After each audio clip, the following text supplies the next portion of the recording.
Your next argument could change how you think about winning. We live in a world where conflict escalates in seconds. It's fueled by words spoken in raw reaction. But there might be a way to speak that de-escalates tension, that clarifies the real issue, and leaves you feeling more in control, not less. This is the core of Stoic speech discipline. The ancient teacher Epictetus offered a key. He reminded us we have 2 ears and 1 mouth for a reason. Silence is a profound form of speech. By the end of this, you'll have a set of principles. They can transform how you communicate under pressure. They turn conflict from a threat into a training ground for your own wisdom. This isn't about bottling up emotion. It's about deploying a strategic pause, a pause between what happens and what you say. Stoic speech discipline in conflict. The outcomes might surprise you. You can starve an argument of its fuel. You can uncover the real problem hiding beneath the anger. So think about the cost of your last reactive comment, and what you could have gained with just a little more discipline. The first rule of Stoic speech in a conflict isn't about the words you use. It's about the words you don't use. Not right away, it's the deliberate pause, that intentional space you create between the spark of a provocation and the words that leave your mouth. It's applying what we might call the cognitive gap, that distance between an event and your judgment of it. Epictetus taught that this gap is the source of all our freedom. So in that moment, someone criticizes you, a message arrives and your blood pressure spikes. Your instinct is to fire back. The Stoic intervention happens there. You insert a breath, you create a silence, and that simple act disrupts the whole automatic cycle, where anger instantly manufactures its own justification and demands an immediate retort. Seneca wrote about this in On Anger. He advised delaying your response. He said the best initial reply to anger is silence. Not because you have nothing to say, but because you're giving yourself time to find the right thing to say. This pause isn't passive, it's a profoundly active choice. To reclaim the narrative of the conflict, you're stepping off the emotional escalator and onto solid ground. Think of a common flashpoint, opening a sharply worded email from a colleague. The immediate urge is to craft a defensive, equally sharp reply and hit send. The Stoic pause means closing the laptop, standing up, walking away for 5 minutes. Or in a personal conversation, faced with a hurtful accusation, it means literally biting your tongue, feeling the heat of the reaction rise, and then consciously letting it dissipate. Before you form your first sentence, in that quiet space, something shifts. The event is no longer controlling you. You begin to separate the raw data. What was actually said or written? From the storm of judgment and story your mind is already building around it, you create room to ask a different set of questions. Is this criticism entirely without merit? What is this person actually afraid of or needing? What is my true goal here? To win the point or to resolve the issue?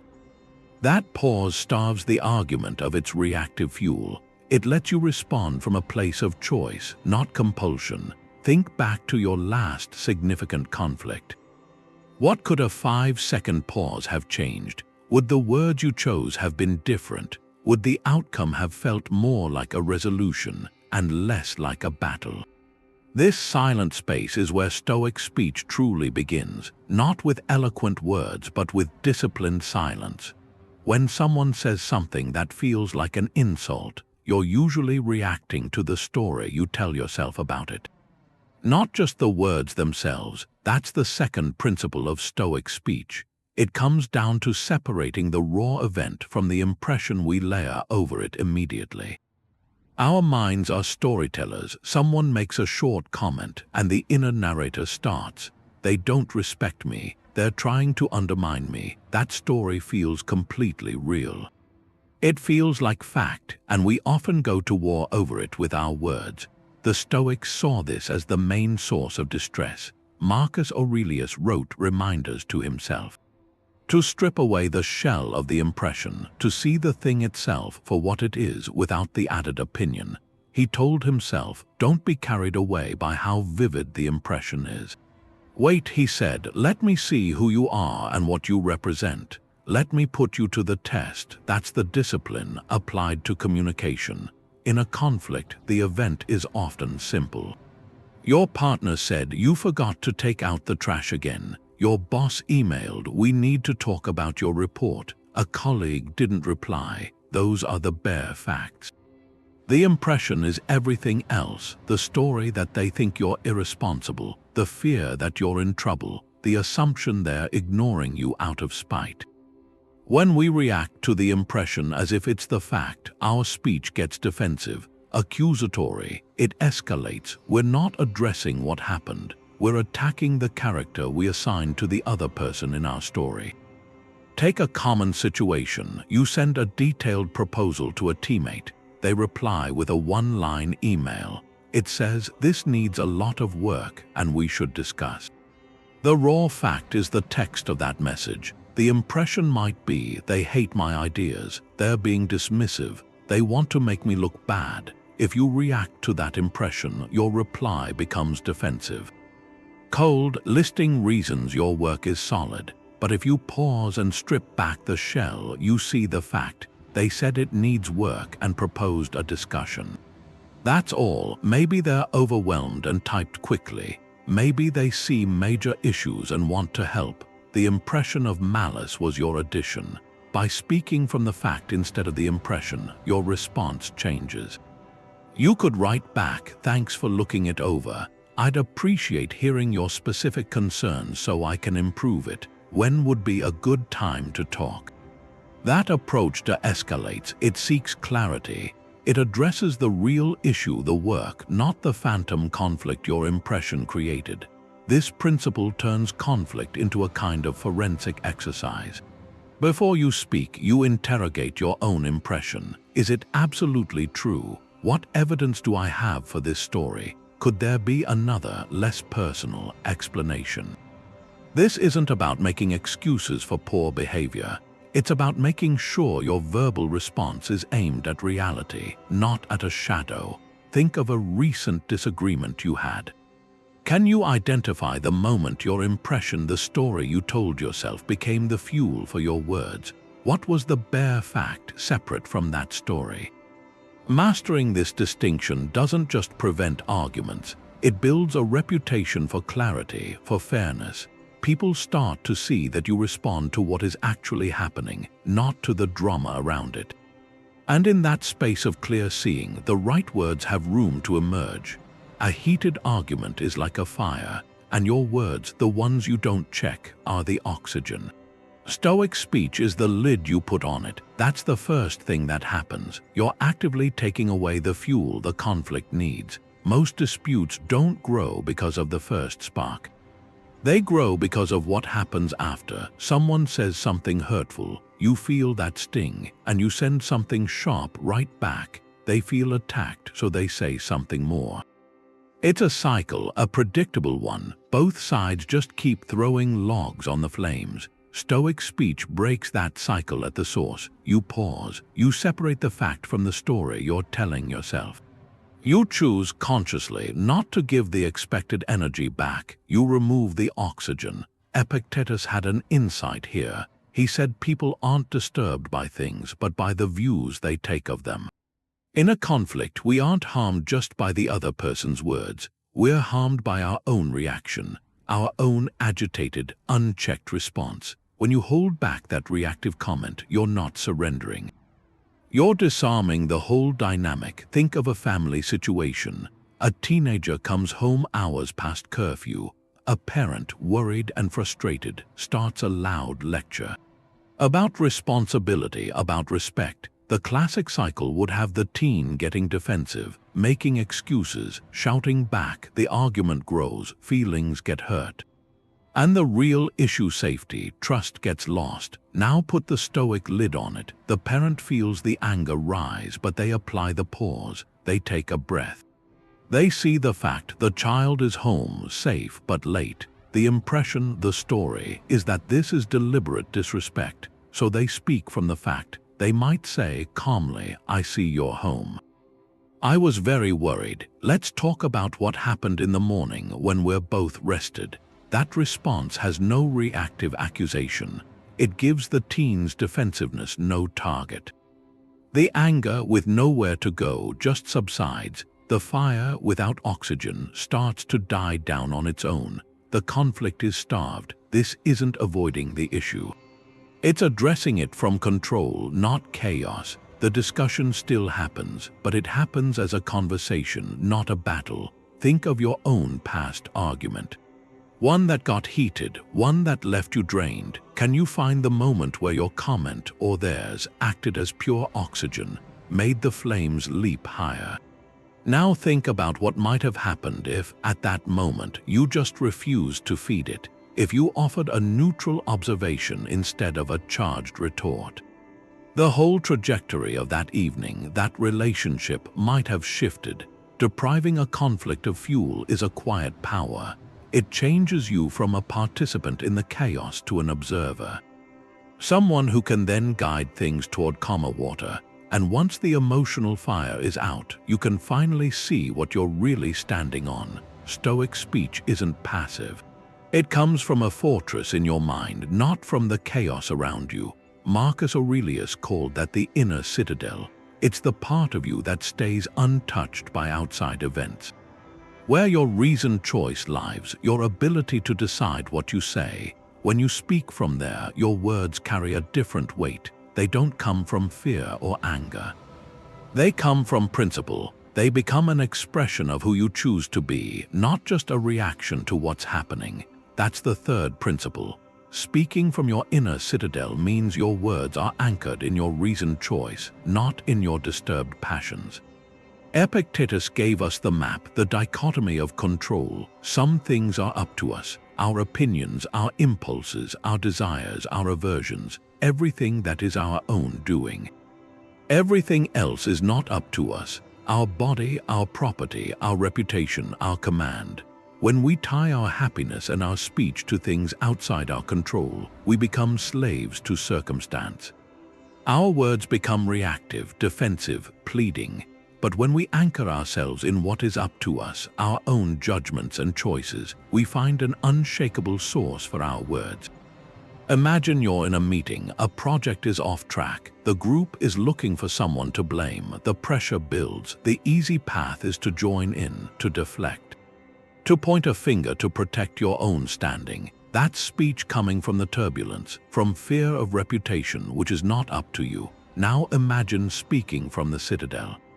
You have a core value, a principle of taking responsibility for your part. You feel the group's anxiety, but you don't let it dictate your words. You speak calmly. You might say, "I contributed to this timeline, and I own that. Here's what I can do now to help us move forward." Your words aren't aggressive, they aren't weak. They are steady. They come from your reasoned choice to uphold integrity, regardless of the group's mood. That composure isn't indifference, it's conviction.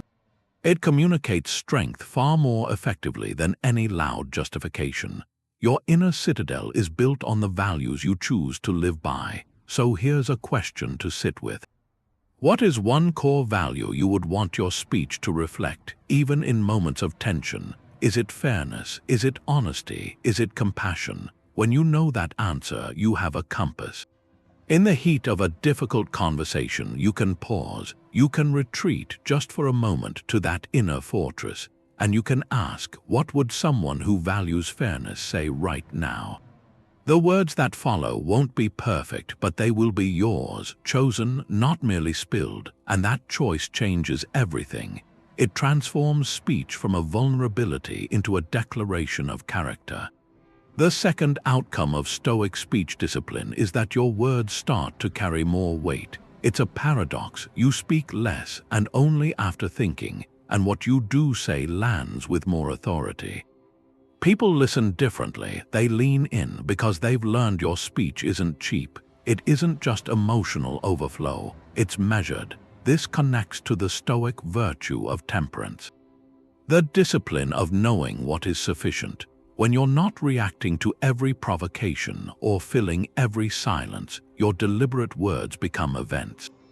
They stand out against all the background chatter. Seneca wrote about this. He said our speech should be sparse and calm. A wise person speaks rarely and with purpose. They know words have power, they shouldn't be wasted. He compared careless speech to a cracked vessel. It loses everything you pour into it, but disciplined speech is a sealed container. It preserves the value of every word. Think of a leader in a crisis. The room is tense, voices are raised, everyone's offering panicked suggestions, reacting to the fear.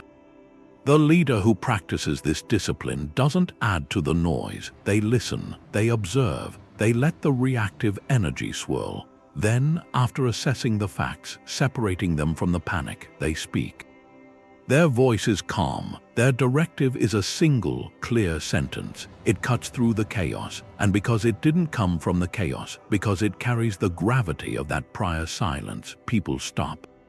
They listen and they follow. That authority wasn't demanded by a title. It was earned by restraint. In your own life, this might look different.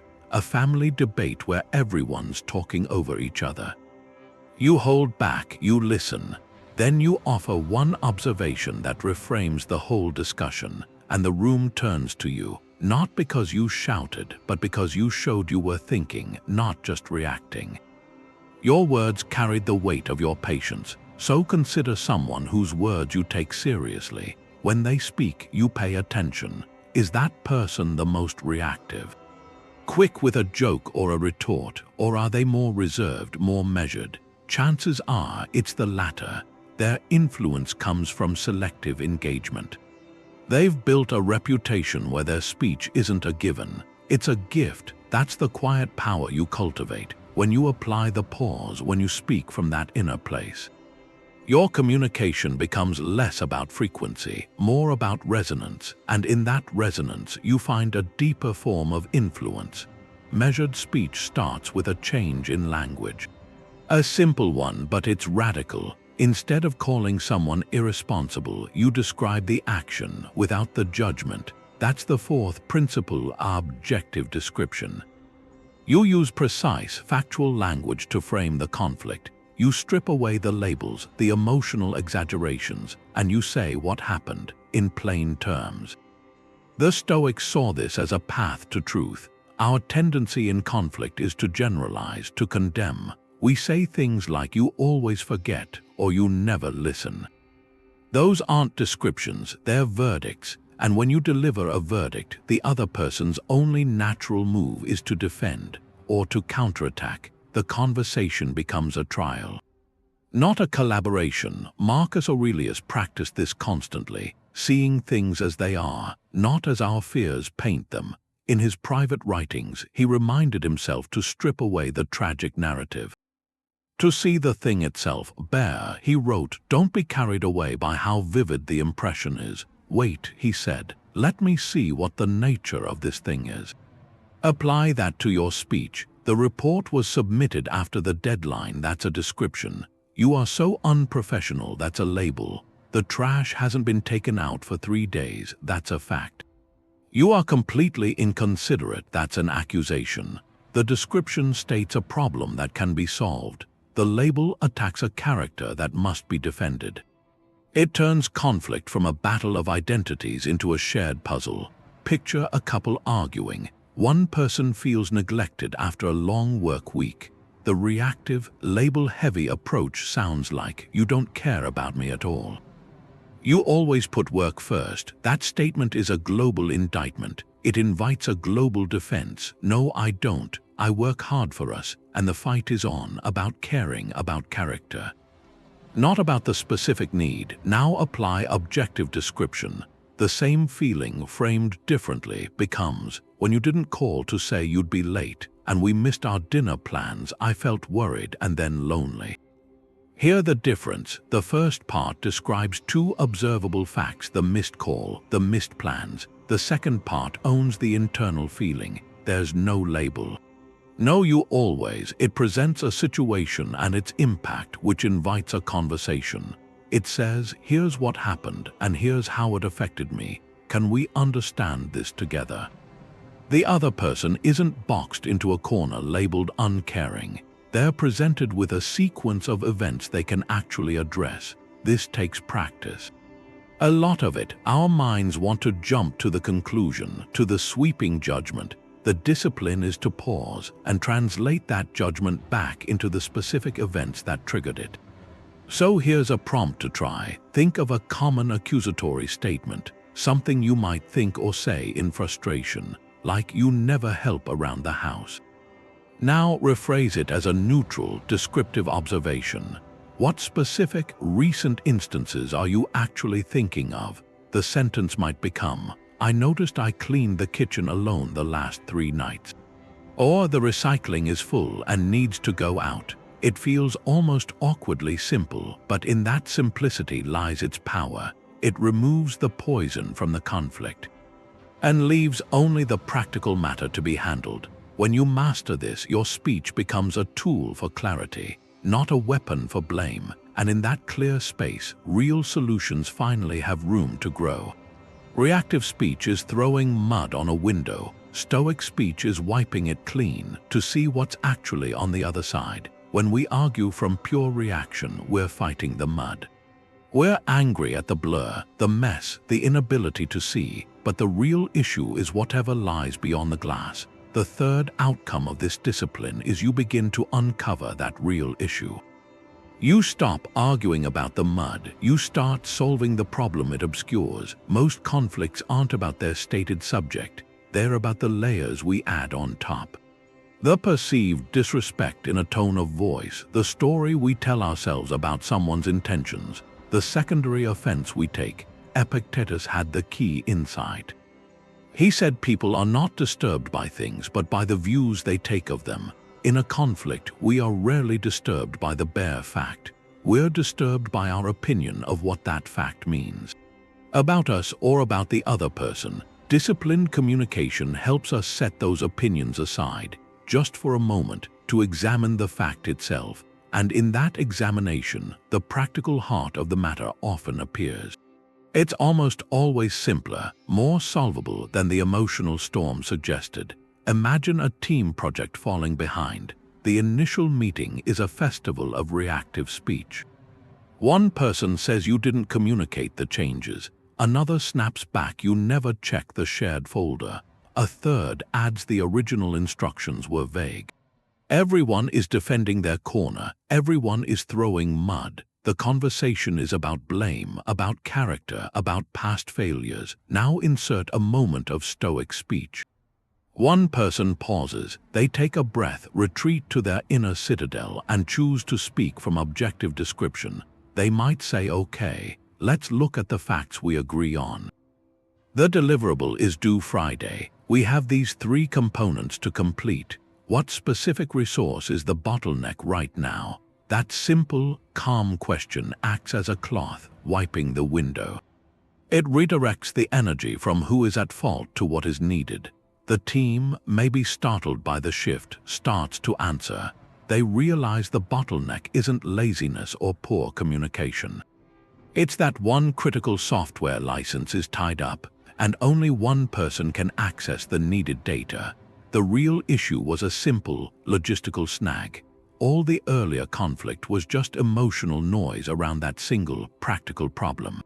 Once it was visible, the team could solve it in minutes. They could pool funds for a temporary license or reassign a task. The hours of potential drama evaporate. This is the power of uncovering the real issue. It transforms conflict from an interpersonal battle into a collaborative puzzle.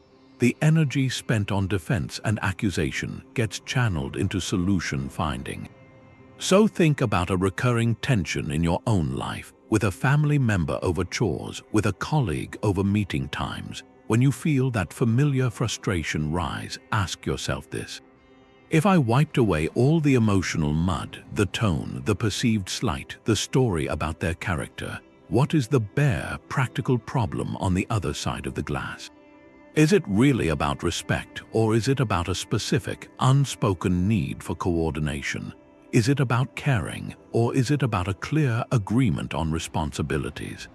Finding that core issue doesn't magically fix everything, but it gives you a place to start a real conversation, instead of just repeating the same old argument. It moves you from a loop of hurt feelings to a path forward, and that path becomes visible only when you choose to stop throwing mud and start cleaning the window. Sometimes the most stoic response is just silence, but it's a full silence where you're completely focused on what the other person is trying to say. That's the fifth principle. It turns listening into something active, a kind of disciplined speech. For the Stoics, real listening is what balances out careful speaking. It's the work you do while you're quiet. Epictetus had that physical metaphor, 2 ears, 1 mouth, so we listen twice as much as we talk. But it's not just about the amount. It's about the quality of your attention. This kind of listening is an exercise. You're trying to understand the other person's impressions. You're separating the raw message they're struggling to send from the emotional way it's delivered. Their tone could be sharp, their words might sound like accusations. Your job isn't to react to that packaging. Your job is to listen for the data. What's the core concern? What's the unmet need or the hurt sitting underneath the anger? Doing that means you have to suspend your own internal rebuttal. You quiet the voice in your head that's already building your defense, your counter-argument, your justification. You're not listening to win, you're listening to understand, to collect facts about someone else's inner world. Take a common conflict. A partner comes home frustrated and says, "You never make time for us anymore." You're always working. The reactive, non-listening response is to defend. "That's not true. I took last Tuesday off," or to counterattack. "Well, you spend all your time on your phone." That's just 2 monologues crashing into each other. Now try stoic listening. You take a breath. You set aside that immediate urge to correct the exaggeration in never and always. You listen for the core message, the data point, the impression they're holding. They're feeling a lack of connection. They're expressing a need for presence. So you respond not to the words, but to the meaning behind them. You might say, "It sounds like you're feeling disconnected, and that my work is taking me away from what we have. Is that right?" That simple act, just reflecting back what you heard without agreeing or disagreeing, it changes everything. It signals that you're trying to see their world. It lowers the emotional temperature right away. The other person feels heard, often for the first time in that whole exchange. They might even correct themselves. "Well, not never, but it has felt like a lot lately." The conflict shifts. It's no longer a battle of positions. It becomes a shared exploration of a feeling. That's listening as a strategic, generous act. It builds a bridge from their isolation to your attention, and from that bridge, a real conversation can finally start to cross. So here's a challenge for your next difficult talk. Before it even begins, set one single initial goal. Your goal isn't to reply, it isn't to solve. It's just to understand, to listen with such focus that you could accurately summarize their core concern back to them. That one shift in intention changes the whole chemistry of the interaction. It moves you from being an opponent across a table to a fellow investigator, standing side by side, looking at the same problem. And in that shared space, the right words, the measured, purposeful, stoic words, they'll find their moment to come out. After a fight, when it's all bitter and done, what have you actually won? If you've said things you regret, if you're left feeling agitated. The Stoics had a 4th outcome for speech discipline. And it answers that with a pretty radical shift. The real victory isn't in changing the other person. It's not in forcing them to concede. It's in coming out of that conflict with your own moral character still intact. Completely intact. The Greeks called this arete, excellence, virtue. For the Stoics, protecting that inner excellence was the highest goal of any action, but especially speech. Especially when you're under fire. So disciplined communication, that's the practical tool. It's how you safeguard your character from being corrupted by anger. Or by spite or by pettiness, when you apply that pause, when you choose to describe something objectively instead of accusing, you're not just managing a conversation. You're doing maintenance on your soul. You're making sure that no matter how chaotic things get outside, your internal state stays ordered. It stays principled. Marcus Aurelius wrote about this, about an inner sanctuary. He said tranquility comes from not staining your soul, not staining it with confusion or with falsehood, and that the mind can keep itself undisturbed by refusing to add its own turmoil to whatever's happening. In a conflict, the biggest stain we risk is the one we apply ourselves. Through our own reactive words, saying something cruel just to land a blow, spreading a rumor out of spite, twisting the truth to win a point, those acts, they don't just harm the other person.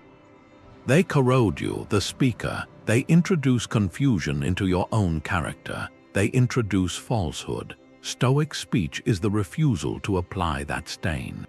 It's choosing clarity over confusion, honesty over manipulation, dignity over degradation, regardless of what's thrown at you. Take a scenario you're publicly provoked. A colleague in a meeting makes a sarcastic comment, something that undermines your contribution. The room tenses up. The expected response, the socially condoned one, is to fire back. A witty put-down to show you can play the game, to win the moment by making them look foolish. The Stoic path looks different, entirely different. You feel the heat of the insult.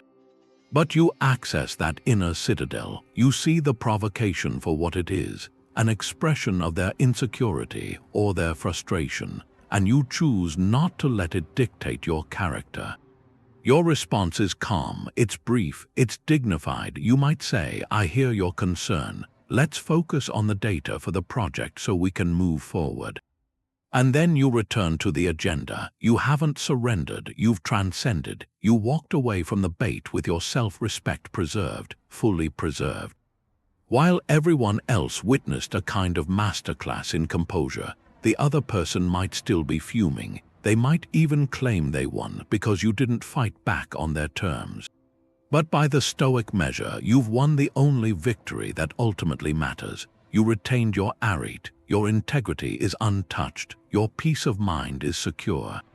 You didn't add more chaos to the world, so here's a question to sit with. It redefines success in every difficult conversation you'll ever have. What does winning mean to you in a conflict? Is it the external sign, the other person's submission, their apology, their admission of defeat, or is it the internal knowledge that you acted with virtue, that you spoke with integrity, that you protected your own peace? When you shift your goal from the first to the second, every interaction becomes a training ground. Not for rhetoric, for character, and that kind of victory, it can never be taken from you. Stoicism isn't about being passive. It's about drawing a line. Stating what you won't accept, but with the clarity of a philosopher, not the heat of a fighter. That's the sixth principle, where speech discipline becomes a tool for self-protection. The clear, calm communication of a boundary. It's a direct use of the Stoic distinction, what's up to you and what isn't. A boundary marks where something outside you, someone else's behavior or their words, is allowed to affect your inner citadel. It's a declaration, what you will not permit to disturb your peace, and stating it well needs all the discipline we've built, the pause, separating fact from story. Objective description. When you deliver a boundary from that centered place, it carries a different authority. It's not a threat, not an ultimatum from anger. It's a statement of cause and effect, delivered with the neutrality of a natural law. Seneca gives the bedrock here. He wrote that a wise person can be injured but cannot be insulted. The injury is external, someone speaks harshly, acts unfairly, but the insult, the feeling of being demeaned, that's an internal judgment, one you can choose not to make. Setting a boundary is the practical expression of that choice. You acknowledge the potential for injury, the other person's behavior, but you refuse the insult. By calmly defining the limit of your participation, Take a common workplace tension. A colleague has a habit of speaking over you in meetings, dismissing your ideas with a sarcastic tone. The reactive path is to simmer in resentment or eventually explode. Both leave you agitated. The dynamic stays the same. The Stoic boundary applies the tools. You pause, identify the core fact. When I am speaking, I am interrupted in a dismissive tone. Separate the story. This person is trying to humiliate me. Then speak from your inner citadel, from a value of mutual respect. After a meeting, you might say to them privately, using objective description, "I've noticed that in our last few discussions, when I start to explain my perspective, the conversation is interrupted. Here's the boundary stated calmly. I am happy to debate our ideas, but I will not continue the conversation if you raise your voice or speak over me. If that happens, I will pause the discussion until we can speak calmly. Notice what's absent. There's no blame, no you always, no character attack. It's a description of a behavior and a clear statement of your own subsequent action. You are not controlling them, you are controlling your own participation. The power is in the clarity and the calm. It's enforceable because it's about your own behavior. You are simply informing them of the consequences their choices will trigger. This works in personal life too, with a family member who gives unsolicited, critical advice. Instead of the reactive, "You're always criticizing my parenting," a boundary statement might be, "I value your experience, but decisions about my children are mine to make. I will listen to advice if I ask for it, but I will not engage in debates about my choices." Again, it's a declaration of your own policy. It's not an argument. It's a line drawn in the sand, stated so quietly that everyone can see it. So here's a reflective prompt. Think of one relationship or situation where you feel a boundary is consistently crossed. What is the specific behavior described in plain, factual terms? Now craft a single, short sentence that states your limit. It should follow this formula: when X happens, I will do Y. Keep it free of emotion, free of accusation. Practice saying it aloud until it feels not like a confrontation, but like a simple statement of your own operational truth. This is how Stoic speech builds fences to protect your garden without starting a war. It lets you engage with the world from a place of unshakable choice, defining the terms of your own peace. Emotional contagion goes both directions. Panic will spread panic, but calm can spread calm too. In any conflict, you're not just a participant, you're setting a tone. Your presence, your demeanor, the words you choose, it all sends a signal into that system, and that signal can amplify the chaos, or it can start to absorb it. That's the fifth outcome of this discipline. You become a model of composure for other people. You provide a template for rational interaction just by holding your own center. Marcus Aurelius wrote about this responsibility. He told himself to be like a rocky headland. The waves break against it continually. It stands firm. And around it, he said, the seething waters are laid to rest. Your calm isn't a retreat from the conflict. It's an anchor within it, a fixed point. Others, often without realizing, can start to orient themselves around it. Think of a heated family meeting. Tensions are high over some difficult decision. Voices get raised, sentences are cut off, everyone's talking, and no one is listening. It feels like the temperature in the room is rising by the minute. Then one person chooses a different path. They don't add to the volume, they listen fully. When they speak, their voice is measured. They use objective description. They ask clarifying questions. They don't take the bait of personal attacks. At first, the others might not even notice. They might steamroll right over that calm voice. But if that person persists holding that steady tone, something subtle begins to shift. The frantic energy in the room, with nowhere to latch onto, starts to dissipate. Others, maybe feeling self-conscious about their own shouting, begin to moderate their tone. They start to pause before they speak. They begin to address the point the calm person made. The entire conversation, almost imperceptibly, cools down. It becomes more focused. The calm didn't win through force. It won through consistency. It provided a mirror. It showed a different way to be in that difficult moment. And people, often reluctantly, began to mirror it back. This modeling effect is powerful because it's non-coercive. You're not telling people to calm down. That almost never works. You are being calm, and in being it, you make it a viable option in that social space. You make it safe for others to step off the emotional escalator. Because you've already shown that the ground is solid there, so consider someone in your own life who models this kind of composure. A teacher, a colleague, a friend, a parent. Think about their effect on you in a tense situation. Their presence likely made you feel more grounded, more capable of thinking clearly. Their calm was a gift. Not just to themselves, but to everyone in the room. That's the ripple effect of disciplined speech. It's a quiet leadership. It changes the ecology of an interaction. This role of the steady center, it isn't about being perfect or emotionless. It's about the repeated choice to return to principle when the pull toward reaction is strong.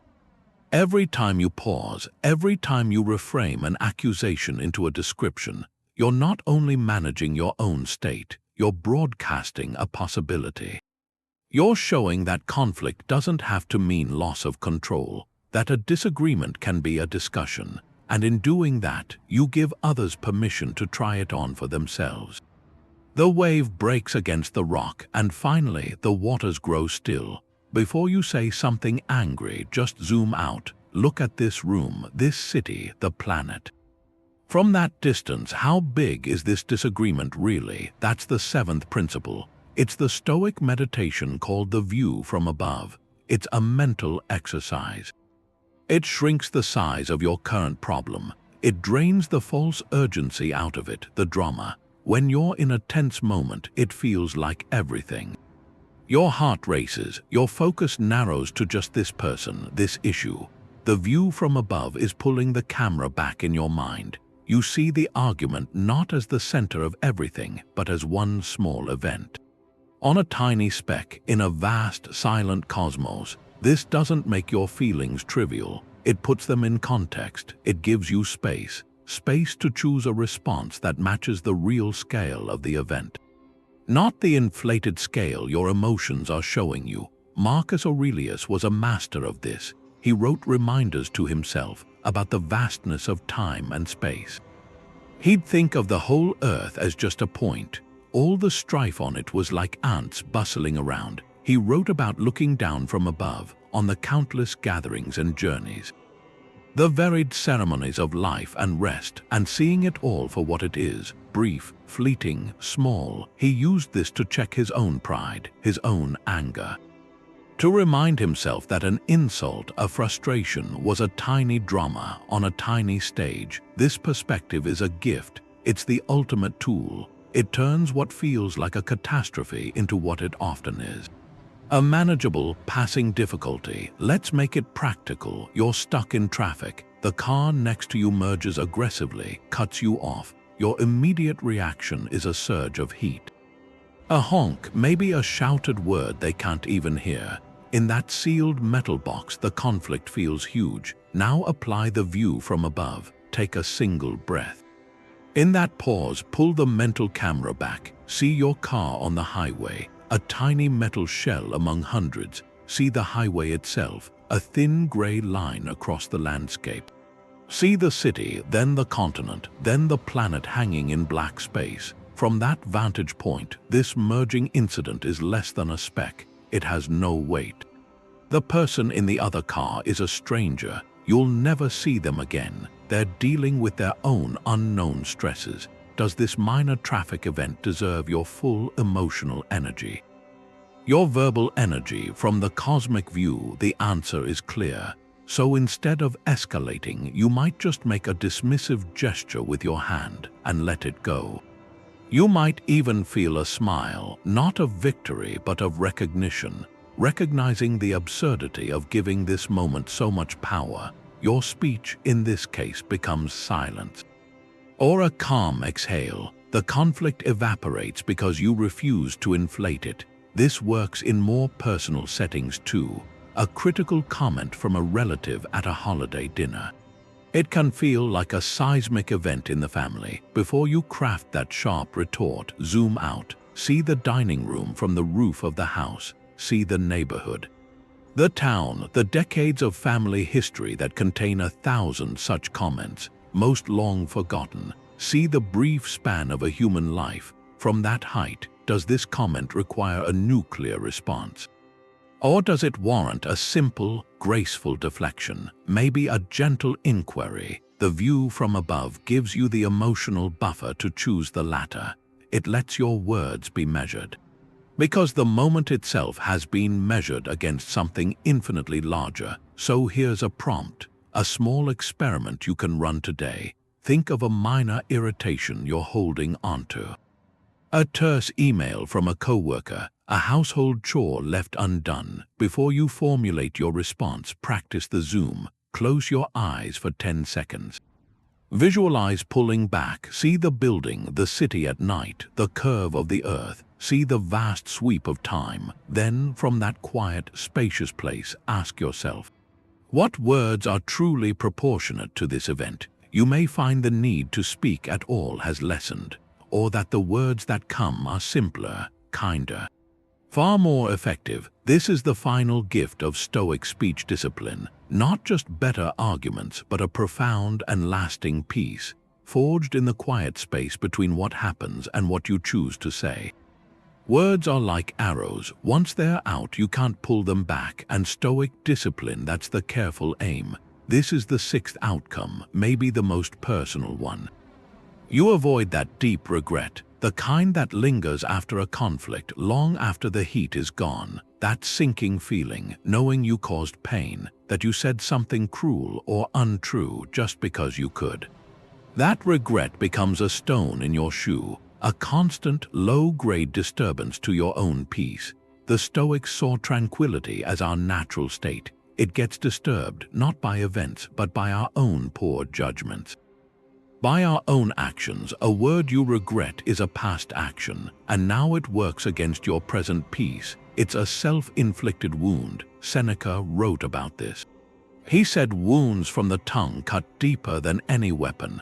Other injuries might heal, but a vicious word that can fester. The wisdom is in restraining the tongue, waiting until your mind weighs the merits of what you might say. So disciplined speech becomes an act of self-care. It's future-oriented. You're making a choice now to protect your peace later. In all the moments that follow, think of a friendship tested by stress, maybe planning an event. Tensions rise over conflicting visions. In frustration, the reactive path is to go for the jugular. To hit a sore spot, you're just being controlling, like your mother. Or, no wonder you can't keep a partner. The arrow flies, it lands, the conflict might end there. The other person walks away hurt.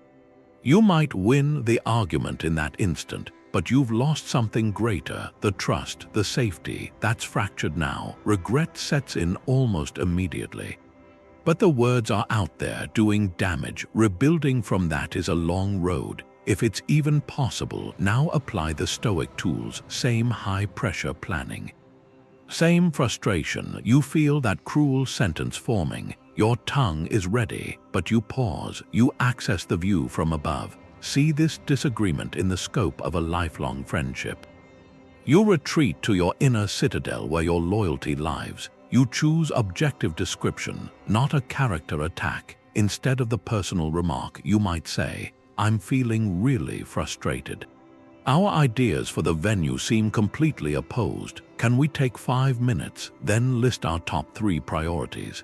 The arrow stays in the quiver, the relationship stays intact. The discussion continues as a negotiation, not a demolition. You walk away tired, maybe, but clean. No stone in your shoe, no regret to replay at 3 in the morning. You preserved your friend's dignity, and in doing that, you preserved your own character. So here's a reflective prompt, a quiet moment. Think back to a time you spoke in anger and later regretted it. It doesn't have to be major. A sharp comment to a partner, a sarcastic jab at a coworker, A dismissive remark to a child, how did carrying that regret affect you afterward? Did it poison your own mood? Did it build a barrier hard to cross when you wanted to make amends? That lingering discomfort is the cost of reactive speech. And the absence of that cost, that's the silent reward of discipline. Every time you choose the measured response, you're gifting your future self something. A clear conscience, an untroubled peace. Replace an accusation with a question. That's the eighth principle. It's a shift. You stop stating your judgment like a verdict. You start exploring what might be true together. You move from adversary to investigator. This comes from the Socratic method, which the Stoics took in. Socrates didn't lecture, he asked. He used questions to peel back assumptions, to find contradictions, but without hostility, with a shared desire for clarity. The Stoic goal was to see things as they are, to find the truth of a situation. In a conflict, the fastest route to that truth is often a question, not a leading question, not a trap. An open, honest question, one born from real curiosity. An accusation builds a wall. It says you are wrong and I am right. It forces the other person into a defensive posture. They man the battlements. A thoughtful question opens a gate. It says, I see things this way, but I'm curious about your perspective. Can we look at this together? It invites them out from behind their defenses. It changes the dynamic from a courtroom to a workshop. You're not a prosecutor anymore. You're a fellow problem solver.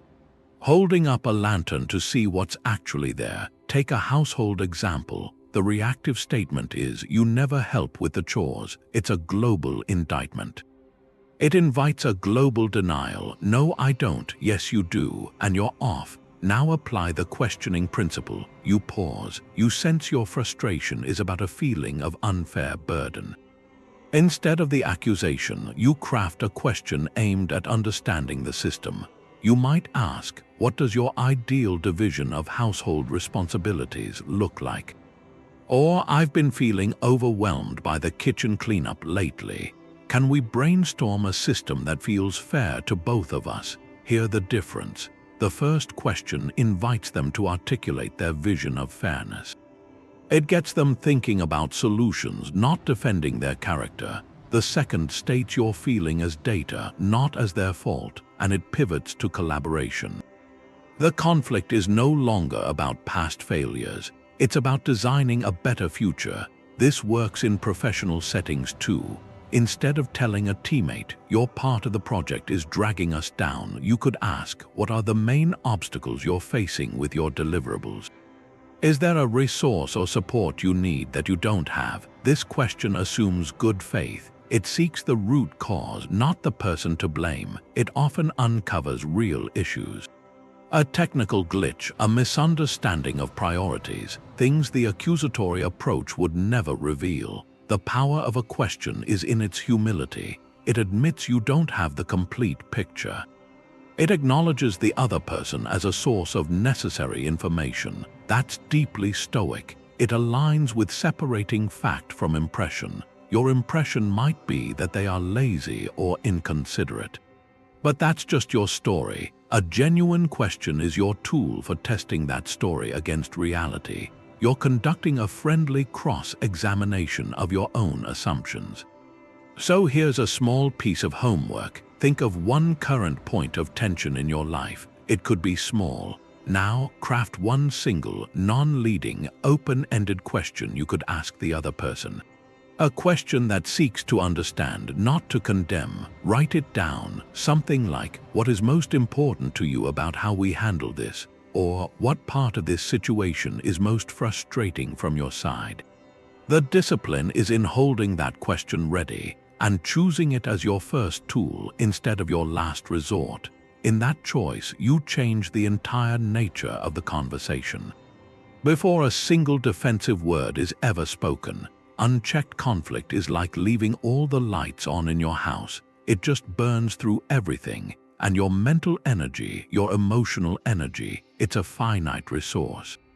You only have so much each day. A reactive argument, a heated exchange, it burns through that reserve so fast. it leaves you depleted, foggy. You can't focus on what actually matters.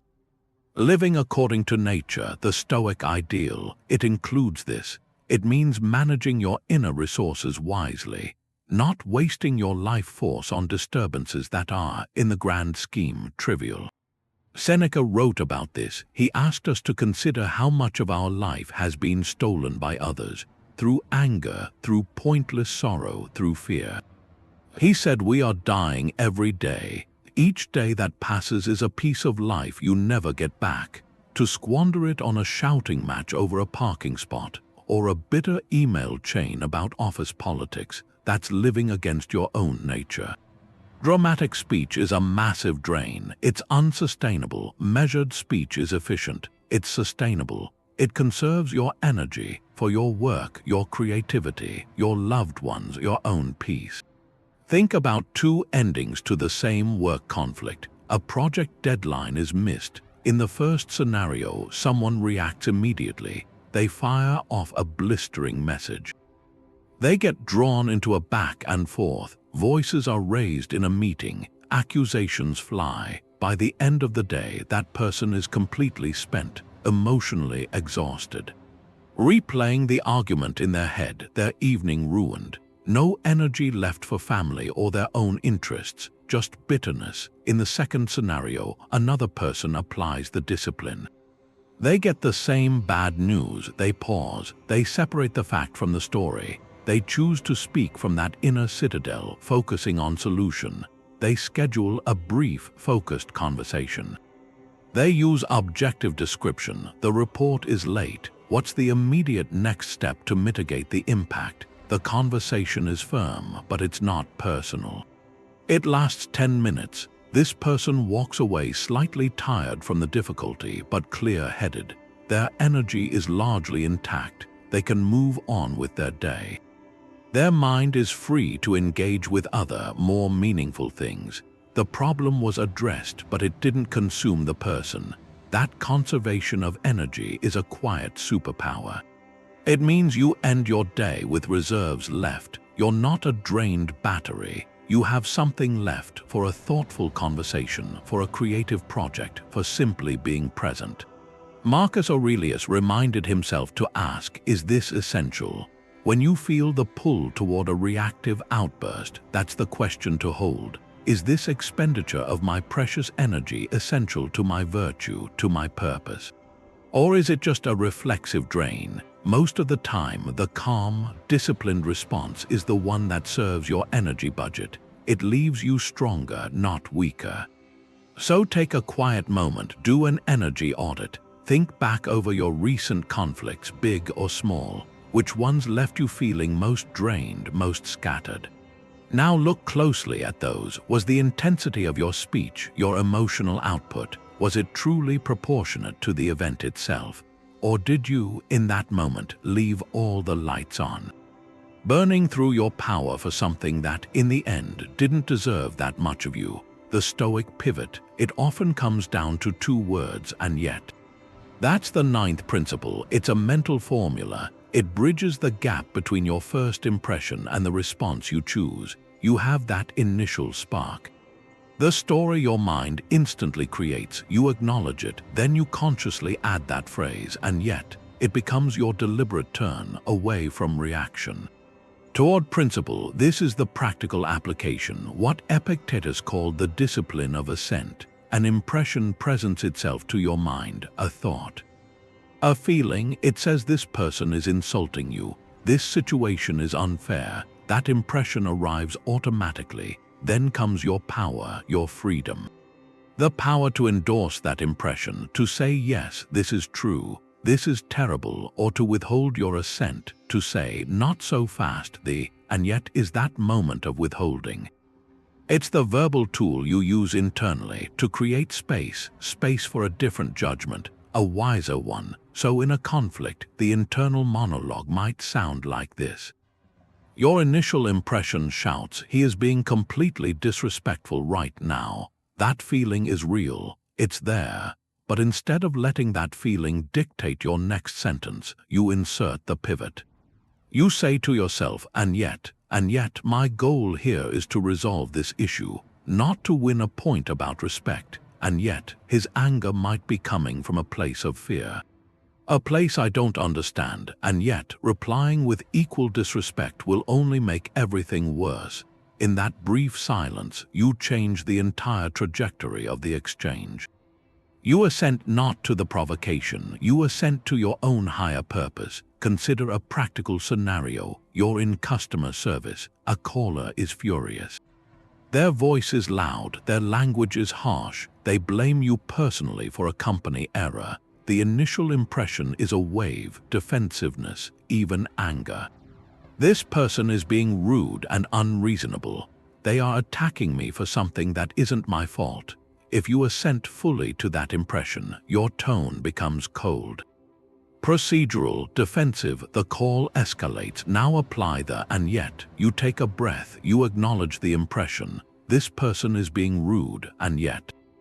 And yet their frustration is likely with the situation, not with me as a person. And yet my role is to solve problems, not to win an argument. And yet staying calm is the only way to actually help them. From that recalibrated place, your speech changes, your voice stays steady. You say, I hear how frustrating this is. I want to help. Let's see what we can do to fix this right now. The and yet allowed you to access compassion over combat. This works just as powerfully in personal life. A family member makes a pointed comment about your life choices. The sting is immediate. The impression says that was a cruel and judgmental thing to say, and yet, this person loves me. They might be speaking from worry. And yet, defending my choices aggressively will just create a rift. And yet, I can affirm my own path without needing their approval, so your response might be gentle but firm. You could say, I understand you see it differently, but this is the path that feels right for me. The and yet turned a potential battle over approval into a statement. A statement of your own autonomy. So here's a small practice, a private one. Think of a minor irritation from your recent past, a driver who cut you off. A curt message from a colleague. Replay that moment in your mind. Now insert the and yet. Articulate the initial impression you had, then consciously add your pivot. What wiser principle could have guided your response? What different outcome might that inner redirection have created? This mental rehearsal builds the muscle. It makes those two words a ready refuge, a switch you can flip when the heat of the next conflict begins to rise. The pause gives you elevation. You see the whole field. That's the eighth outcome. It's a shift. You gain strategic clarity, that calm space from the pause. It's not just for control. It becomes a command center. From that quiet point, you stop being the soldier reacting. You become the general. You can think moves ahead. You can assess the terrain, the other person's intentions, the likely outcomes of different words. This connects to the Stoic virtue of practical wisdom, phronsis, the wisdom of knowing what to do in real situations, judgment in action. You can't access it when you're hijacked. Your mind is a blur of heat, but with discipline you clear the fog, you regain foresight. The Stoics emphasized acting with a plan, not a passion. Seneca wrote about this. He said a wise person does nothing they might regret, nothing by chance. They preserve consistency and order in every action. They look ahead to the results.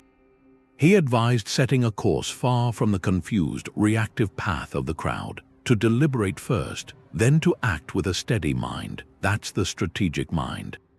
It's not cold calculation, it's wise navigation. It asks before I speak, what is my true aim? To vent frustration, or to improve a situation, to punish a slight, or to preserve a relationship. Your words become tools chosen for a purpose, not weapons grabbed in panic. Consider a high-stakes negotiation, a raised discussion. One side comes in emotionally charged. They feel undervalued. Their opening is a list of grievances delivered with sharp intensity. The other side has practiced this discipline. They listen through the emotion. They pause, they don't react to the tone. They separate the factual claims from the emotional presentation. From that calm center, they gain strategic clarity. They see the emotional party is signaling a deep need for recognition and security, not just more money. So instead of arguing point for point on salary, which is a tug of war, they steer the conversation. They might say, it's clear being valued for your contribution is extremely important here. Let's talk about how we can structure a package that reflects that value, not just in compensation, but in role and recognition. That response reframes the discussion. It addresses the real, unstated goal. It moves toward a compromise the other side hadn't articulated. The calm party wins not by fighting harder, but by seeing more clearly. Their speech was the instrument of their strategy. This applies in personal life. A recurring argument with a teenager about screen time. The reactive, in-the-fog approach is a daily battle. No, you can't have your phone. Yes, you can. It's a grinding war. Strategic clarity steps back. It asks, what is the long-term aim, to help them develop self-regulation and focus. So the strategy shifts. Instead of nightly skirmishes over minutes, you create a calm conversation to co-design a weekly plan. You give them agency within clear boundaries. The words change from commands to collaborative questions. The conflict diminishes because you're no longer fighting on the battlefield they chose. You created a new one with rules that serve your deeper objective. So here's a prompt. Think of one difficult relationship or ongoing situation in your life, with a coworker, a family member, a neighbor. Identify one clear, long-term goal for that relationship. Not a reactive wish like for them to stop being difficult, but a positive aim to establish mutual respect, to create a more peaceful home environment. To complete a shared project, with that goal in mind, ask yourself what speech strategy would best serve it. Does serving that goal mean asking more questions and making fewer declarations? Does it mean stating boundaries with calm consistency instead of angry outbursts? When you start from the clarity of your objective, the right words often reveal themselves. They become the moves you make on the board, not the noises you make in the fray. That's the superpower of the Stoic pause. It gives you the map, so you never have to fight in the dark again. Before your ever opponents, your people. That's the 10th principle, the return to the common bond. Stoic speech remembers that shared starting point. It's the practice of framing your words to acknowledge that shared humanity, even in a disagreement. The Stoics had a word for this, sympatheia, interconnectedness. The idea that we're all part of a single community of reason. We share the same spark, the same capacity for joy and suffering, the same ultimate fate. In a conflict, it's easy to forget that. The other person becomes an obstacle, a problem. Their humanity shrinks down to just the role they play in your frustration. But disciplined speech can pull that perspective back. It can remind both of you of the larger context, that you're two people with your own burdens temporarily at odds. Marcus Aurelius drilled this into his own mind. He wrote reminders about the people who irritated him. He'd say, "This man is my kinsman, not by blood, but by sharing in the same mind, the same portion of the divine. He is my brother in reason," and he told himself that when someone does wrong, it's out of ignorance. They don't see the good. To be angry with them is as pointless as being angry with a foot for stumbling. This isn't about being naive. It's about choosing to see the whole person, not just the fragment that's causing you difficulty. When you speak from that place, your language changes. It builds a bridge before it addresses the gap. So instead of starting with an accusation, you start with a recognition of common ground. You might say to a colleague, "I know we're both dedicated to making this launch a success. That's why I want to talk about the timeline." Or to a partner, "We both want our home to be a peaceful place. That's why I'm bringing up how we handle chores." That opening line does something. It aligns you. It places you on the same side of the table, looking at the problem together. It disarms the defensiveness. Because you're not attacking their character, you're affirming a shared value. You're saying we are teammates in this larger goal, even if we disagree on the next play. Think of a divisive community meeting, neighbors arguing over a new policy. Sides have formed, voices are sharp, someone stands to speak. They could jump right into their points. Instead, they begin by saying, we all love this town. We all moved here or stayed here because we value community, safety, a good quality of life for our families. That's our common bond. Now, how do we best honor that with this decision? That simple acknowledgement changes the atmosphere.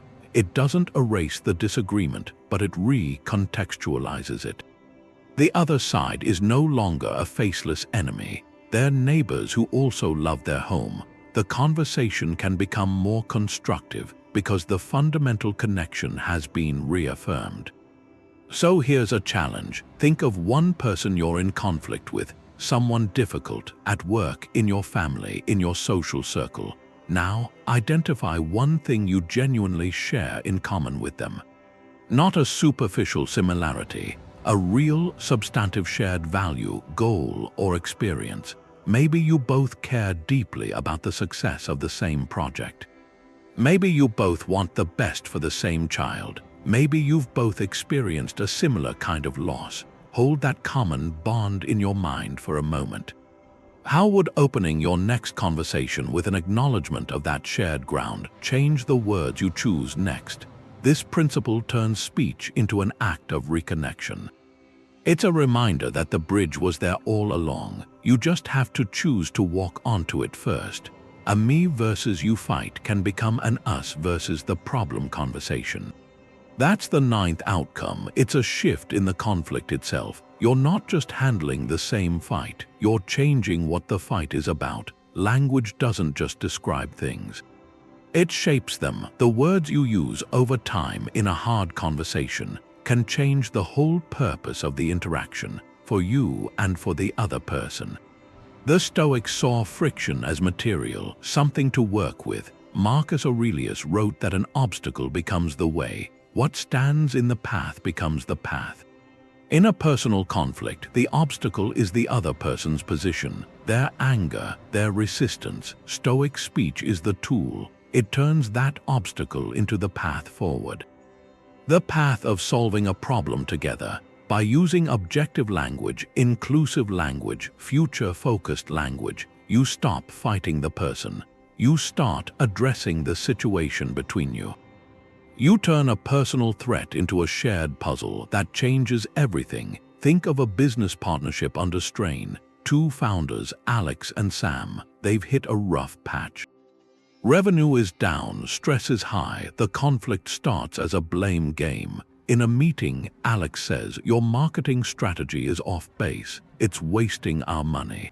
Sam fires back, "Your product updates are late and full of bugs. That's why the marketing isn't working." It's a me versus you duel. Each sentence is a personal indictment. The goal is to prove the other wrong, to assign fault. The partnership starts to feel like the enemy. Now imagine Alex applies the principles. They feel the heat of Sam's counterattack. But they pause, they retreat to the inner citadel where the shared goal lives, the company's survival. They use the pivot of "and yet." My impression is Sam is deflecting blame. And yet our real enemy isn't each other, it's our declining numbers. They choose objective description. Instead of saying your strategy is wrong, they reframe. Alex might say, "Okay, the data shows our customer acquisition cost has doubled and our product launch timeline has slipped. Those are our two biggest problems. How do we tackle them together with what we have?" Here the shift. The language is inclusive, our cost, our timeline. It's future-focused. How do we tackle? It states facts. It doesn't assign blame to a person. It redefines the conflict. Sam is no longer the opponent to be defeated. Sam is the only other person who cares as much about solving this puzzle. The energy changes, defensiveness softens. The conversation can turn from blame to a strategy session. They might whiteboard resource allocation. They might realize they need to pause one initiative to save the other. The conflict is transformed from a battle for personal vindication into a collaborative effort to save something they both built. This works on any scale. A couple arguing about finances. The me versus you frame is, you're irresponsible with money versus you're controlling and miserly. The us versus the problem reframe is, our current spending plan isn't meeting our savings goals for the house. How do we adjust it so we both feel secure and heard? The language builds a team. It puts the issue outside of you on the table to be examined together. So here's a reflective prompt, a quiet exercise. Think of one current conflict in your life. It doesn't have to be large. In your mind, hear the internal soundtrack. It probably sounds like a battle, their fault versus yours, their flaw versus your righteousness. Now, consciously try to rename it. Can you describe it to yourself, not as a battle, but as a shared problem to be solved? What is the neutral, factual problem sitting on the table between you? Not who caused it, just what it is. When you make that subtle mental shift, you'll find the words to match it start to appear. They will be words of collaboration, not condemnation. And in that shift, you don't just win an argument, you might save a partnership, a friendship. A peace that was worth more than being right. Stoic speech isn't about what you say, it's about what you don't. That's the 11th principle, accepting what you can't say. There's a common fear here that holding back a truth is weakness or dishonesty. But Stoic silence isn't weakness, sometimes it's strength. Knowing the truth doesn't always need a megaphone. That's where wisdom and justice meet. Wisdom tells you what's true. Justice tells you when to say it and how, for the good of everyone. Sometimes the most just act is to hold back a fact. Even if it's correct, even if it's true, because a comment can be true and cruel. And virtue isn't just accuracy, it's benefit, it's the common welfare. Seneca wrote about this. He valued silence as much as speech. He said we should only speak if our words improve upon the silence. That's the filter. Before a difficult truth comes out, you ask, will this make things better than saying nothing?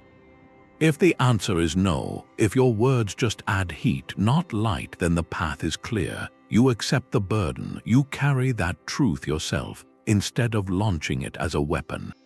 Take a delicate situation. You learn a painful secret about a colleague, something from their past they've moved beyond. Then, during a team conflict, they attack your performance unfairly. In that raw moment, you want to retaliate, to reveal the secret, to win by humiliating them. The fact may be true, but saying it now serves no purpose. It wouldn't resolve the project dispute. It would just cause deep harm. It would be vengeance dressed up as truth-telling. The Stoic discipline is to feel that urge, to acknowledge the truth you have, and then to consciously set it aside. Your response stays on the work issue. You defend your position on the project's merits. Not by exposing their private life, you win the moral high ground, not by climbing over their dignity, but by refusing to go there at all. This applies in personal life constantly. A partner forgets an important date. You feel hurt. In your frustration, you're tempted to list every other time they've been forgetful, every past failing. Those facts are true, but unleashing that torrent in the heat of the moment doesn't heal the current hurt. It weaponizes history. It turns a single mistake into an indictment of their whole character. The disciplined choice is to address the present incident, to say, I felt hurt when you forgot our anniversary. Can we talk about that? You leave the archive of past offenses unsaid. You give the conflict a boundary. You give the relationship a chance to repair one crack instead of shattering the foundation. So here's a prompt, a quiet audit. Think of a truth you're burning to say in a conflict, a correction, a criticism, a revelation. Now, with clear eyes, ask one question. If I speak this truth now, what is its most likely purpose? Will it serve a constructive end? Will it clarify or resolve or heal? Or will it mainly cause pain, punish, even a score? The answer isn't always simple. But asking the question is the discipline. It moves you from being a conduit for every true thought to being a guardian of the space between people, a guardian who knows some truths are like seeds. They only grow if planted in the right soil at the right time. In the wrong moment, they're just stones thrown. People remember how you carried yourself in an argument more than the words you used. That memory over time becomes your reputation. It becomes a kind of social capital, an asset more valuable than winning any single debate. This is the 10th outcome. You build a reputation for reliability. When you're consistently measured, when you're known for listening before you react, people start to see you as a steady point. In a chaotic world, they come to trust that engaging with you, even in disagreement, won't lead to emotional carnage. It will lead to a reasoned discussion. That trust isn't given lightly. It's earned through repeated action, through the daily choice to speak from principle, not from passion. Marcus Aurelius wrote about this. He reminded himself to be like the headland against which the waves break. It stands unmoved, and around it the waters grow calm. That image is about inner peace, but it's also about the external effect of that steadiness. People see the rock, they know it will be there, they navigate by it. Your consistent speech becomes that rock for others. It tells them what to expect from you. Always, in a world full of unpredictable reactions, that predictability is a profound gift. It makes you safe, not safe from challenge, but safe to challenge. Employees will bring hard problems to a manager known for calm fairness, because they know the problem will be addressed, not the messenger. Friends will confess difficult truths to someone known for listening without judgment, because they know the friendship can hold the weight. Your reputation precedes you. It opens doors that reactive anger slams shut. Think of two managers in the same company. The first is brilliant but volatile. Their feedback often comes as a personal critique in a moment of frustration. Their team learns to hide mistakes, to avoid difficult conversations, to say what the manager wants to hear. Communication gets strained. Innovation gets stifled by fear. The second manager practices this discipline. They're just as demanding about results, but their speech is consistently objective, focused on solutions. When a project fails, their first question is, what did we learn, and what's the next step? Their team feels psychological safety. They bring problems early. They debate ideas openly. They trust their manager will judge the work, not their worth. Over time, which manager builds a more resilient team, a more loyal team? Which one gets the best people wanting to work for them? The reputation built by Stoic speech attracts talent. It fosters loyalty because it's built on respect. This extends far beyond the workplace. In your family, being the person who doesn't escalate, who can de-escalate, makes you the peacemaker, the one others call when there's tension. In your community, being the voice of reason in heated discussions grants you a subtle form of leadership. People start to look to you to frame issues clearly. Your words carry weight because you've proven you won't waste them on petty grievances. So here's a question to sit with. It's about legacy more than any single argument. What reputation do you think your current conflict behavior is building? When people leave a difficult conversation with you, what's the dominant feeling they carry away? Is it defensiveness and agitation, or is it respect and clarity? Does that reputation align with the person you truly want to be? The answers aren't about judging your past.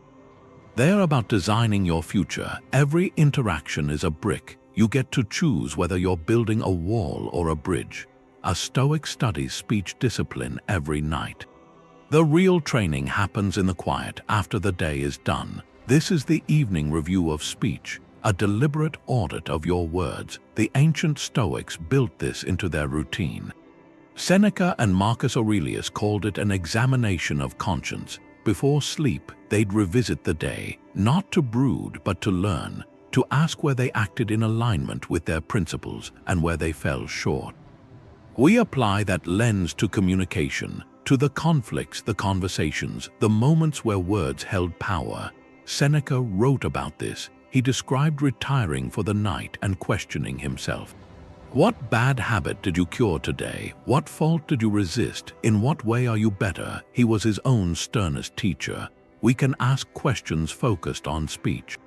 Did I speak from my inner citadel today, or was I swept away by a reaction?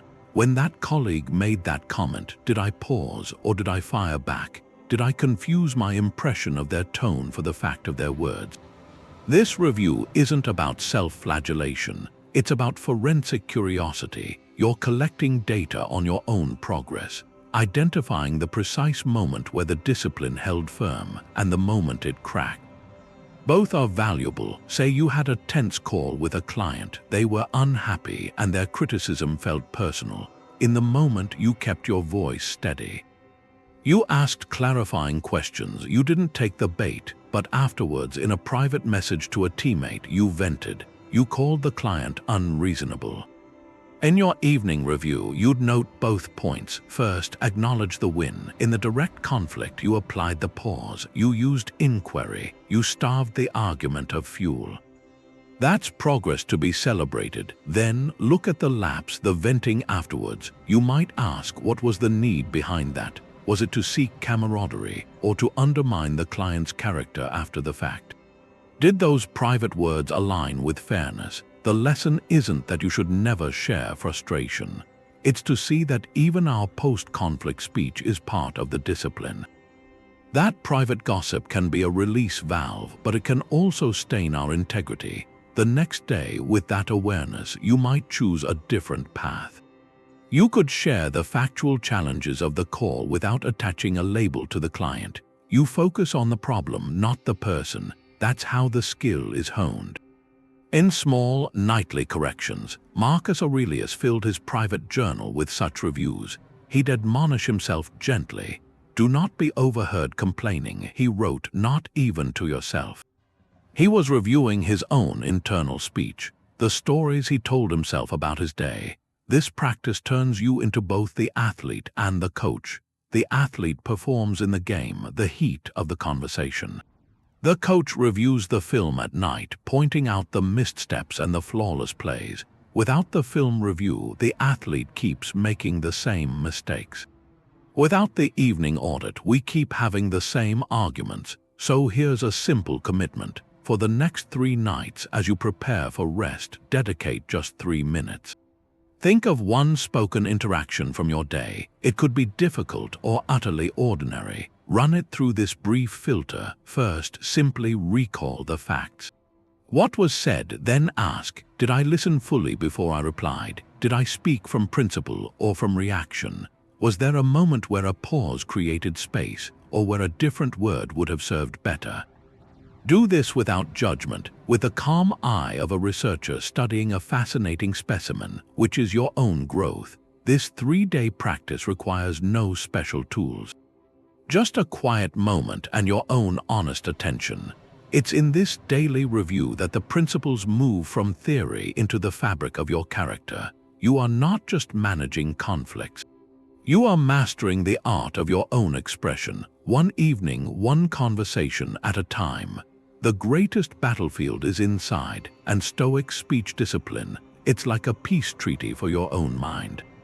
Every argument has 2 endings. There's the external one, the resolution or the lack of it, and then there's the internal aftermath, that private war you fight with yourself long after the other person is gone.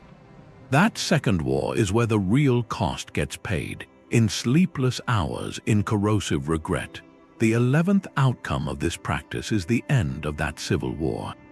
You just experience less internal turmoil because you didn't betray yourself with your words. You didn't become a stranger to your own principles in the heat of the moment.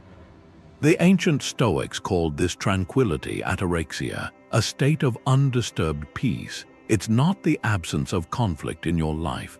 It's the absence of conflict within yourself about how you handled it. Epictetus pointed to the source. He taught that the good lies in our moral purpose, our inner choice. When that purpose aligns with virtue, we're at harmony with ourselves. And when you speak from that aligned place, from your inner citadel, you walk away from a difficult conversation in harmony, even if the other person is still angry.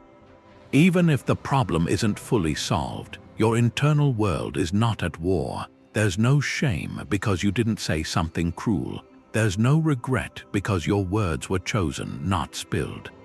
There's no agitation from feeling you lost control of your own tongue. The storm might rage outside, but you've secured an unshakable calm within. Now contrast two nights.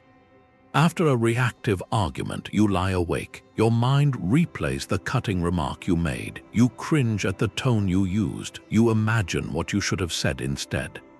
A wave of shame or defensiveness washes over you. Your body is still buzzing with the adrenaline of combat. Sleep is elusive because you're in conflict with your own memory.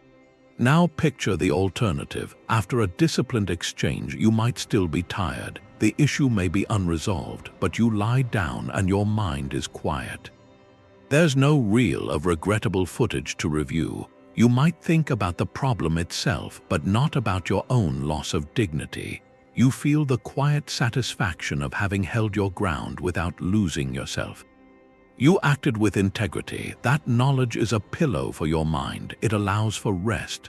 This internal peace is the ultimate reward, and it's entirely in your control. It doesn't depend on the other person's apology or their change of heart. It depends solely on your allegiance to your own principles in the moment of trial. So here's a question to sit with, a choice to clarify for yourself. In your next conflict, which do you think you'll value more an hour later, a day later? The fleeting, bitter satisfaction of landing a cutting remark, or the lasting, deep peace of knowing you were the better person? Your answer to that question, held in mind before you speak, becomes the most powerful compass you own. It guides you not toward winning the argument, but toward winning back your own peace, every single time. Stoic speech in a conflict isn't about being right about what's already happened. It's about being effective for what comes next. You can spend years re-arguing old battles. Who said what? Who did what first? Whose fault it was? That kind of talk is a museum.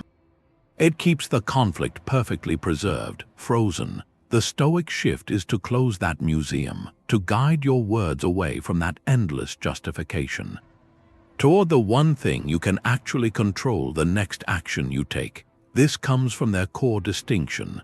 The past is not up to us, it's gone, but our judgments about it, our stories, our need to be vindicated, those are up to us. And those are often the chains that keep us locked in the fight. Marcus Aurelius wrote a reminder to himself, don't let the future be troubled by the past. You came to it as a separate thing. Make a fresh start. Your speech can be that fresh start. It can cut the rope tethering you to a sunken ship, so you can begin swimming toward shore. Think of a common argument between partners. One feels the other isn't contributing enough to chores. The reactive, past-focused conversation goes in circles. You never do the dishes. I did them last Tuesday. That's not true. I did them Wednesday. Well, you left them in the sink on Monday. It's an archaeological dig through a week's trivia. Each person trying to prove their version of history is correct. No one feels heard. The problem never gets solved. It just gets more documented. Now apply the pivot. One person stops digging. They pause. They see the goal isn't to win a verdict about last week's dishes. The goal is to have a clean kitchen moving forward. So they change their sentence. Instead of "you never do the dishes," they say, "How can we set up a system for the kitchen that feels fair to both of us starting tomorrow?" That question is a door out of the museum. It acknowledges the past frustration only as the reason to create a new future. It invites collaboration on a solution, not competition over a record. This works in professional life. A project misses a deadline. The team meeting becomes a forensics report. Marketing says development was late. Development says the requirements were vague. A manager applying this interrupts the inquest. They say the deadline is in the past. What are the 3 most important actions we can take before close of business today to get back on track? That single sentence reframes the meeting. Energy shifts from defensive justification to proactive problem solving. People start offering ideas instead of excuses. Speech focused on action pulls attention into the present moment, the only place where control actually exists. The Stoics called this attending to your present duty. Epictetus taught to do what is at hand with correct and social dignity, not with an eye toward how you'll explain it later, but with full focus on doing it well now. When your speech in a conflict mirrors that, focusing on the duty at hand, the next right action, it becomes a social act. It builds rather than blames. It offers a ladder out of the hole you're both in. So here's a practical prompt. Think of one current conflict where you feel stuck, where the conversation keeps looping back to proving your past action was reasonable or theirs was wrong. Now brainstorm one single, forward-looking sentence you could introduce. It must start with a proposal for action, not an analysis of fault. It could be as simple as, what's one small step we could agree on right now to improve this? Or, moving forward, I suggest we try this new method. Craft that sentence, write it down. The discipline is in having it ready, so the next time the old record starts to play, you have a new track to offer. One that leads somewhere other than back to the beginning. These practices are tools on their own, but when you use them together every day, they start to form something else. A different way of being, especially when things get difficult. That's the synthesis, the compound effect. It's not about grabbing one idea for a single hard talk. It's the slow work of weaving this whole approach into how you talk, until it's just how you talk. Stoicism was never a bag of tricks for arguments. It's a philosophy for building a life. So the real result of this discipline with speech, it isn't a list of outcomes. It's a quiet change in your own character. Disciplined speech stops being a technique. It becomes the natural way a calmer, wiser person expresses themselves. Aristotle, who influenced the Stoics, said it well. Excellence isn't an act, it's a habit. We are what we keep doing. That's the compound interest of character. Every time you pick the pause instead of the outburst, the question instead of the accusation, you're making a deposit into your own integrity. Over weeks, months, the balance grows, the interest compounds, and then one day you notice, the person who used to get hijacked by every little thing, that's not you anymore. You've become someone else, someone steadier. Think about the long arc for someone who commits to this, someone known for a sharp tongue, quick to take offense, quick to hit back. Their home life was a series of small eruptions. Work was tense. Then they find these principles. They don't master them fast. They fail, but they keep practicing. The evening review, focusing on just one thing a week, the objective description, the strategic pause. Over a year, the change day by day is hard to see. But looking back, it's deep. At home, they're not the source of drama now. They've become the calm center people move toward when tension comes up. At work, they're not the reactive one anymore. They're the unflappable one, the person people bring difficult conversations to because they know it will stay on track, end with clarity, not casualties. Their reputation was rebuilt, brick by brick, through thousands of small choices about what to say and what not to say. They didn't just learn to manage conflict. They evolved through it, so that's the invitation, not to overhaul everything in a day, but to start the compounding. Pick one principle from all this. Just one. Maybe it's that deliberate pause before you speak, or turning your next complaint into an objective description, or asking one real question before you give your position. For the next 7 days, let that be your only focus. Carry it like a lens. Use it in small, low-stakes moments when you're about to reply to a message.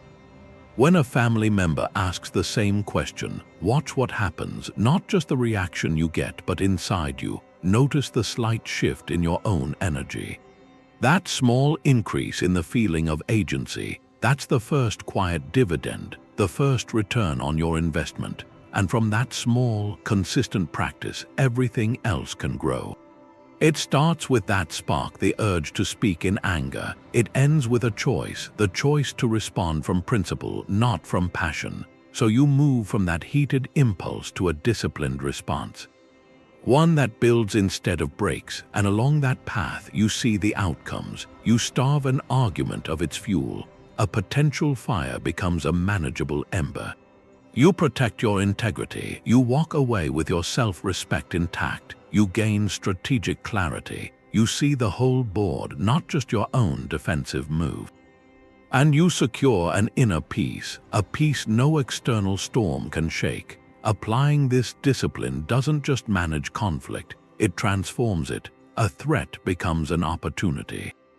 An opportunity to practice the virtues you aspire to: courage, wisdom, justice, temperance. Every difficult conversation becomes a training ground for the person you are choosing to become. Marcus Aurelius understood this, the emperor who faced endless political strife. He wrote that you have power over your mind, not outside events. Realize this, and you find strength. That power over your mind is the source of all power over your tongue. To rule your speech, you must first rule your impressions, your judgments, your reactions. So as you move forward, see your next difficult conversation not as a trial, but as training, a chance to deploy the pause, to ask the clarifying question, to state the boundary with calm clarity, to listen with the goal of understanding. Each attempt strengthens the muscle of your character, whether you feel it succeeds or not.